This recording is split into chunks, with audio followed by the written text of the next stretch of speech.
महाराष्ट्राचे मुख्यमंत्री आणि भाजपचे ज्येष्ठ नेते देवेंद्र फडणवीस यांचा काळेश्वरम तीर्थक्षेत्राशी विशेष जिव्हाळ्याचा संबंध आहे। नागपूरचे आमदार असताना 2005 साली देवेंद्र फडणवीस यांनी प्रथमच काळेश्वरम मंदिराला भेट दिली। या प्रवासादरम्यान त्यांनी सिरोंचा मध्ये रात्रभर थांबून दुसऱ्या दिवशी बोटीने प्रवास करत काळेश्वरमला भेट दिली होती। त्यावेळी प्रवासामध्ये आलेल्या अनुभवाचा फडणवीस यांच्यावरती गहिरा प्रभाव पडला आणि त्यानंतर त्यांचा काळेश्वरम मंदिराशी वैयक्तिक आणि धार्मिक जिव्हाळा वृद्धिंगत होत गेला। 2016 साली गोदावरी प्राणहिता आंतरराज्य पुलाच्या उद्घाटनासाठी देवेंद्र फडणवीस सिरोंचाला उपस्थित होते। त्यावेळेला त्यांनी पुलाच्या बांधकामाआधी केलेल्या बोटीमधील प्रवासाच्या आठवणी देखील सर्वांसमोर व्यक्त केल्या।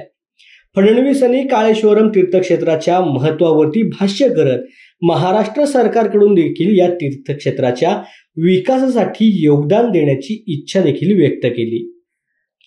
तेलंगणाचे मुख्यमंत्री के चंद्रशेखर राव यांनी काळेश्वरम प्रकल्पाच्या उद्घाटन समारंभासाठी देवेंद्र फडणवीस यांना आमंत्रित केलं होतं।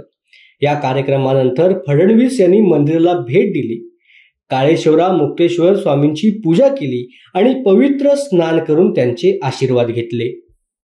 2014 ते 2019 या कालावधीत महाराष्ट्र सरकारने काळेश्वरमच्या विकासासाठी निधी मंजूर केला होता। 2017 साली 17 कोटी रुपये निधी देण्याचे आश्वासन पूर्ण करण्यात आलं। याशिवाय पूरग्रस्त भागामधील शेतकऱ्यांना नुकसान भरपाई देण्याचं काम देखील महाराष्ट्र सरकारने केलं। काळेश्वरमच्या विकासासाठी देवेंद्र फडणवीस यांनी केलेले प्रयत्न हे उल्लेखनीय ठरले आहेत।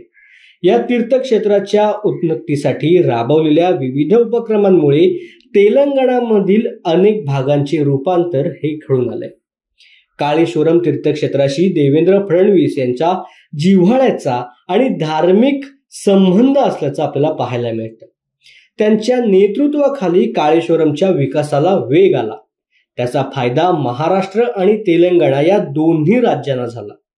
फडणवीस यांचे या तीर्थक्षेत्राशी असलेले नाते आणि त्यांच्या प्रयत्नामुळे काळेश्वरमचा विकास एक आदर्श उदाहरण ठरल्याचं संपूर्ण देशासमोर आल्याचं पाहायला मिळालं।